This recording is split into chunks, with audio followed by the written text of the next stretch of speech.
Facebook issue একটা মারাত্মক সমস্যা।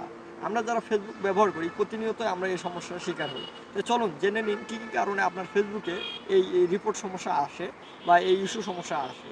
এক নম্বর হচ্ছে, আপনি যদি ফেসবুক থেকে কারো ভিডিও ডাউনলোড করে সেই ভিডিও পোস্ট করেন এবং ভিডিওর আসল মালিক সেই ভিডিওটিতে কপিরাইট রিপোর্ট দেয়, তাহলে আপনার ফেসবুকে রিপোর্ট ইস্যু আসবে। এছাড়া আপনি যদি অ্যাডাল্ট কোনো কন্টেন্ট পোস্ট করেন বা আপনি এমন কোনো ছবি পোস্ট করেছেন যেখানে ছোট বাচ্চা কাচ্চা কাপড় পরিহিত নেই, ওতে আপনার ফেসবুক ইস্যু দিয়ে দিবে। এবং এছাড়াও আপনি কোনো অ্যাক্সিডেন্ট বা কোনো রক্তমাখা ছবি পোস্ট করেছেন, সেই ছবিতে ফেসবুক কিন্তু আপনাকে ইস্যু ধরাবে 100%। এছাড়াও আরেকটি সমস্যা হচ্ছে, আপনি যদি কোনো গ্রুপের অ্যাডমিন থেকে থাকেন এবং সেই গ্রুপে কেউ অ্যাডাল্ট কন্টেন্ট এবং কেউ রক্তমাখা কোনো ছবি এগুলো কোনো কিছু পোস্ট করেছে এবং আপনি সেটি অ্যাপ্রুভ করেছেন, তাহলে কিন্তু আপনার অবশ্যই ইস্যু আসবে ফেসবুক থেকে। তাই এগুলো বিষয় অবশ্যই পরিহার করে চলবেন। ধন্যবাদ।